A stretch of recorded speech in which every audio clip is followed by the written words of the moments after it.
na. waaw Moussa Balla Fofana. mooy génn El Hadj Malick Ndiaye aussi. Malick Ndiaye président de l'Assemblée nationale nga noonu di ñëw. waaye nag bu ñuy nekk aussi dañuy xaw a. waaw dañuy xaw a kontaan nag. président El Hadj Malick Ndiaye moo taxaw Moussa Balla Fofana. Moussa Balla Fofana président de l'Assemblée nationale. def signe bu blanc bi si biir. mu ngi noonu di ñëw. El Malick Ndiaye ngoog président de l'Assemblée nationale. waaw Moussa Balla Fofana ministre des collectivités territoriales et de l'urbanisme moom moo lañ ko dénk. mu ngi noonu di ñëw donc voilà gaa yaa ngoog. waaw waaw mu ngi noonu. autorité yaa ngi génn si. Ousmane Sonko moom génnagul. waaw donc ñu ngi xaar. autorité yaa ngi noonu di génn. damay ragal nag gars yi ndar ñoo nëbbu mbir yi. damay ragal ñu. waaw personne autorité yaa ngi ñëw. waaw autorité yaa ngi ñëw donc. waaw mu ngi noonu mu ngi noonu. kilifa bi noonu mooy waajal mu génn. waaw. voilà Ousmane Sonko dafa mel ne mooy Samba Ndang également. honorable député Samba Ndang moom moo nekk noonu nekk vice président assemblée nationale. moom moo ñu génn Cheikh Thioro Mbacké également mi ngi fi. mi ngi noonu. donc tey rencontre bi daanaka dafa mel ne à la ndaw mi. bien sûr. jéem a xool ñu arraché quelque chose pour Cheikh Thioro. gaa yaa ngi dal di ñëw ndànk-ndànk. voilà dañu bëgg a def ñu dem waajal seen ndogo mu ngi noonu ñu ne waajal seen ndogo mu ngi noonu de mu ngi noonu.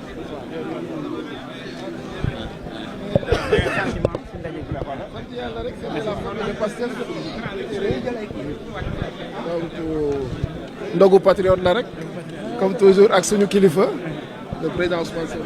voilà mu ngi noonu mbokk yi mu ngi noonu Ousmane Sonko ngoogu di dugg si dem voilà mu ngi noonu Ousmane Sonko nga noonu di dugg si day dem xewlu ji ndogu ji mu ngi noonu mbokk yi gis ngeen ko noonu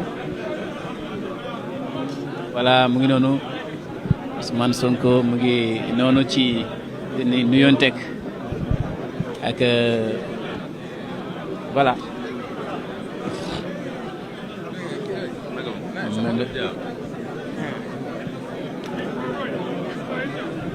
mu ngi noonu mbokk yi.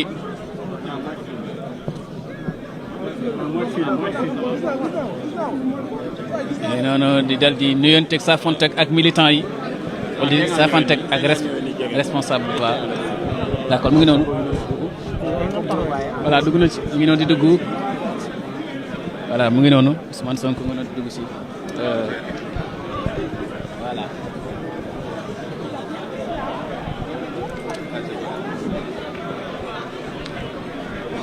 mbokk yi nag dal di xewlu.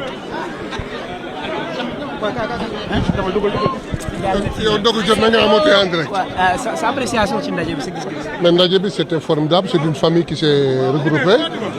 On a discuté en nous, on a donné des orientations. Il fallait parler des cartes, on a donné la façon d'obtention de cartes. On a parlé de notre futur congrès. Après, on a parlé des orientations, on a parlé du pays, de l'attitude à adopter pour pouvoir satisfaire les besoins de la population. Je crois que tout s'est bien parlé. Non, le discours est un axe. Soit présenter la façon d'obtention de la carte. Un. Deuxièmement, aller à notre congrès.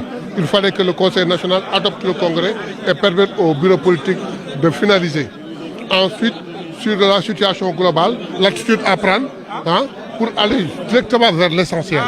Donc, ce discours, c'est axé sur ça. Merci beaucoup. Merci beaucoup. Merci beaucoup.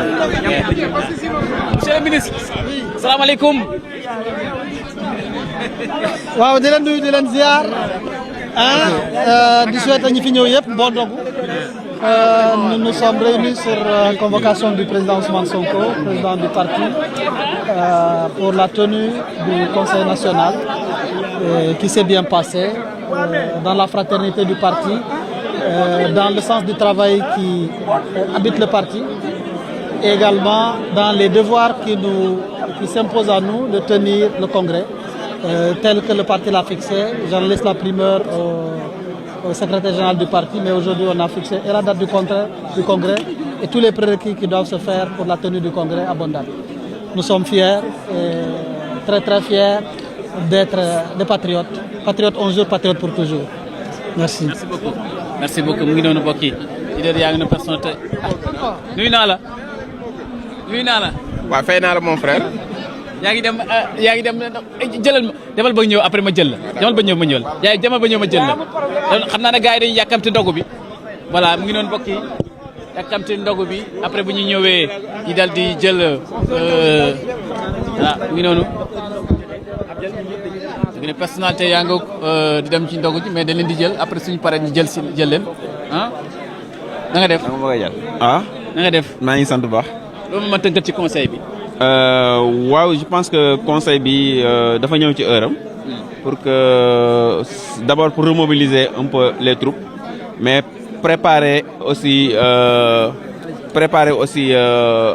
militants yi ak responsables yi pour ñu dem ci congrès bi le congrès national du parti mu war a nekk une première